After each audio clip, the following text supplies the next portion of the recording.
bayangin, dinosaurus udah nguasain bumi lebih dari 160 juta tahun. Itu jangka waktu yang gila panjangnya. Tapi, predator paling terkenal dari semua itu justru baru muncul pas zamannya udah mau habis. Tyrannosaurus Rex cuma sempat hidup sekitar 2-3 juta tahun. Setelah itu, asteroid nabrak bumi dan hampir semua dinosaurus lenyap. Nah, di sini yang aneh, kalau dia emang predator paling sempurna, kenapa evolusi baru ngelahirin dia pas detik-detik terakhir? Kenapa bukan puluhan juta tahun lebih awal, waktu dinosaurus lagi di puncak-puncaknya? Dan dari ribuan spesies dinosaurus yang pernah hidup, kenapa cuma T-Rex yang akhirnya dikenal seluruh dunia? Kebanyakan orang kenal T-Rex dari film Jurassic Park. Tapi, yang jarang orang sadar, T-Rex nggak pernah hidup di zaman Jurassic. T-Rex bahkan nggak pernah satu zaman sama Stegosaurus. Jarak waktu antara Stegosaurus dan T-Rex itu lebih panjang dibanding jarak waktu antara T-Rex dan manusia sekarang. Artinya, hampir semua dinosaurus yang kita kenal dari film sebenarnya hidup di zaman Cretaceous, bukan Jurassic. Triceratops, Velociraptor, Spinosaurus, semua Cretaceous.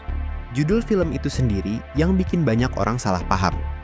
Jadi, kalau T-Rex nggak pernah hidup di zaman itu, kenapa dia yang paling identik sama zaman itu?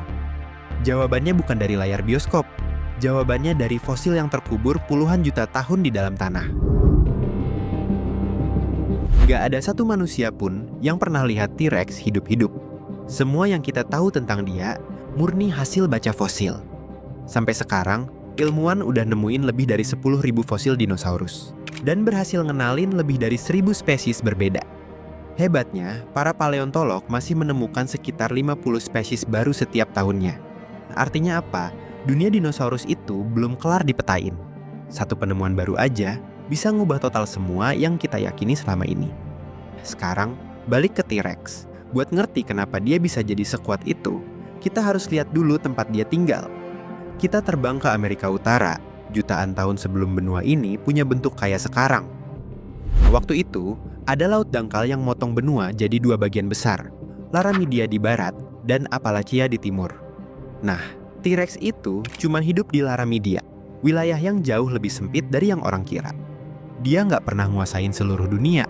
Alasannya, laut dangkal itu kayak tembok pembatas alami, nggak ada jalur buat hewan kabur ke daratan lain.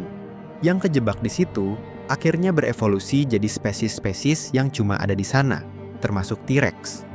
Rumahnya namanya Hell Creek, sungainya besar, dataran banjir, hutan subtropis yang lebat. Nah, ekosistem sesubur ini nggak mungkin sepi penghuni. Triceratops, Edmontosaurus, Ankylosaurus, semua hidup di sana jadi mangsa utama. Tapi tahu nggak kalian, kalau seperempat dari semua fosil predator besar yang ditemuin di Hell Creek itu Tyrannosaurus. Dan salah satu mangsa utamanya, Triceratops, nyusun hampir 40% dari seluruh hewan besar di wilayah itu. Coba bayangin, makan di warteg yang isinya cuma satu menu doang, tapi porsinya gede banget dan berlimpah terus. Itu situasinya T-Rex di Hell Creek. Dia berburu di ekosistem super padat, dikelilingi mangsa berlapis baja dan bertanduk di mana-mana. Dia jadi predator puncak di sana. Tapi, ekosistem sepadat inilah yang bikin dia bisa tumbuh sebesar itu. Salah satu bukti terbaik soal ini ditemuin tahun 1990 sama Sue Hendrickson. Kerangka T-Rex yang dia temuin dinamain Sue dari namanya sendiri, yang sekarang disimpan di Field Museum Chicago. Ini adalah salah satu kerangka T-Rex paling lengkap yang pernah ada. Sekitar 90% tubuhnya utuh. Tulangnya nyimpen banyak cerita. Ada bekas patah tulang, bekas gigitan di tengkorak, dan cedera di kaki. Ini luka-luka khas predator yang sering berantem. Tapi, yang paling bikin kaget, Sue bahkan nunjukin tanda infeksi kronis dan penyakit metabolik, mirip yang bisa dialamin manusia. Tapi, ukuran tubuhnya juga nggak kalah bikin melongo. Panjang T-Rex sekitar 12-13 meter, kira-kira sepanjang bus kota. Beratnya tembus 8-9 ton, ditopang pinggul setinggi 4 meter, dan tengkorak sepanjang 1,5 meter. Nah, di dalam tengkorak segede itu, ada sebuah gigi yang panjangnya bisa nyampe 30 cm kalau dihitung sama akarnya. Bentuknya tebal kayak pisang, bukan tipis runcing kayak gigi predator lain. Gigitan T-Rex diperkirakan nyampe 35.000 sampai 57.000 Newton, hampir 3 kali lebih kuat daripada buaya air asin. Bukti soal kekuatan gigitan itu bahkan kesimpan di kotorannya. Fosil kotoran T-Rex ditemuin yang isinya pecahan tulang. Artinya, dia bukan cuma gigit mangsanya, tapi beneran ngancurin dan nyerna tulangnya sekalian. Tapi, kekuatan gigitan cuma satu bagian cerita doang. Buat nemuin mangsa di ekosistem sepadat Hell Creek, T-Rex butuh indera yang setara sama gigitannya. Matanya ngehadap ke depan, bikin dia bisa ngukur jarak mangsa dengan akurat. Tapi, mata cuma kepake kalau mangsanya udah kelihatan. Sebelum itu, hidungnya yang kerja duluan, diperkirain bisa nyium bau mangsa atau bangkai dari jarak yang jauh banget. Dan semua info dari mata sama hidung itu percuma kalau nggak diproses cepat. Disitulah peran otaknya. Ukurannya sekitar 2 kali lebih gede dibanding predator raksasa lain di zamannya. Jadi coba pikir, dengan tubuh sekuat ini, sensor setajam ini, kenapa? Evolusi baru ngelahirin dia menjelang akhir zaman dinosaurus, bukan dari awal. Sebelum kita jawab itu, ada yang harus diluruskan dulu. Banyak hal yang kita percaya soal T-Rex selama ini, ternyata salah total. Selama puluhan tahun, orang ngebayangin T-Rex jalan sambil nyeret ekornya di tanah. Mirip kadal raksasa yang malas gerak. Penelitian terbaru nunjukin ekornya justru selalu keangkat. Fungsinya buat penyeimbang badan pas dia lari. Tangannya juga sering dijadiin bahan bercandaan, dianggap nggak berguna. Padahal tiap lengan T-Rex diperkirain kuat ngangkat sekitar 200 kg. Itu setara 3 orang dewasa sekaligus. Yang lebih bikin kaget, leluhur Tyrannosaurus ternyata nggak bersisik mirip kadal. Mereka justru berbulu, dan masih satu garis keturunan sama burung modern. Bahkan suara aumannya kemungkinan besar jauh dari yang kita dengar di bioskop.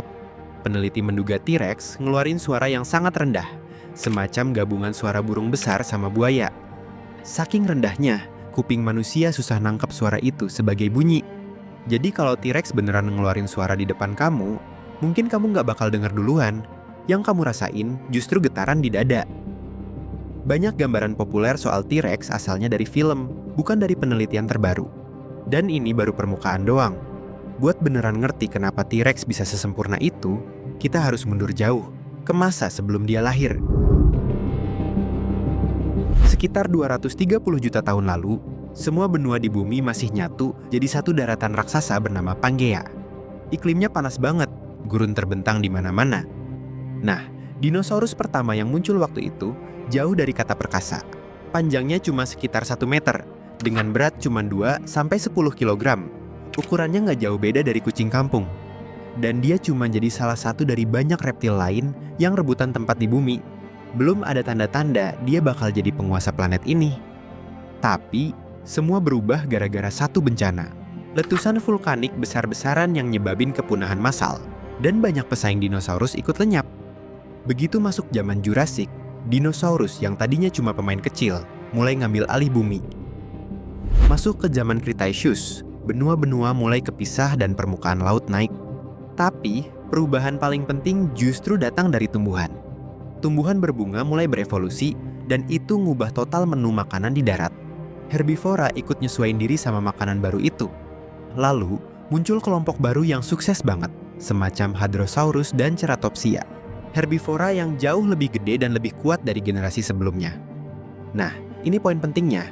Predator juga harus berevolusi buat ngejar mereka. Logikanya sederhana. Mangsa yang makin gede dan makin kuat butuh pemangsa yang jauh lebih mematikan.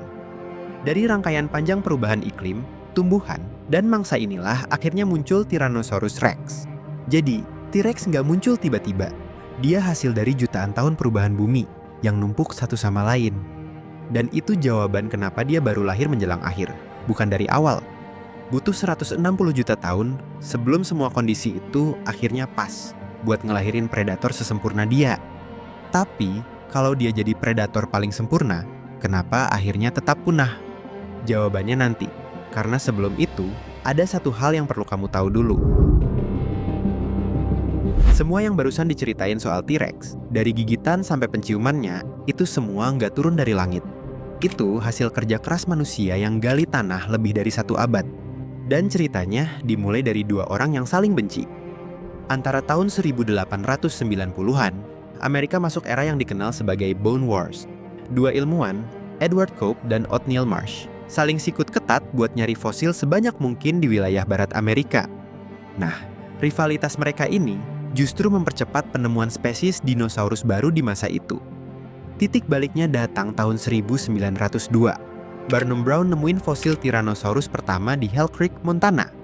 3 tahun kemudian, Henry Fairfield Osborn memberi nama Tyrannosaurus Rex, yang berarti Raja Kadal Tiran. Tapi masalahnya, fosil itu jauh dari lengkap. Banyak tulang yang hilang, dan ilmuwan waktu itu belum paham bentuk aslinya kayak gimana. Jadi tahun 1908, waktu kerangka T-Rex pertama kali dipasang di American Museum of Natural History, ilmuwan terpaksa merekonstruksi bagian yang hilang dengan fosil seadanya. Hasilnya, T-Rex direkonstruksi berdiri tegak dengan ekor nyeret tanah.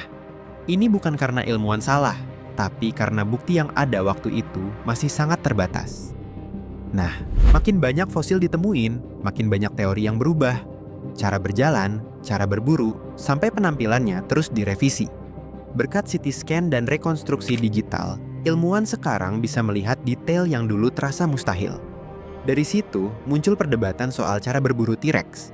Teori lama bilang tubuhnya terlalu gede dan gerakannya terlalu lambat buat berburu.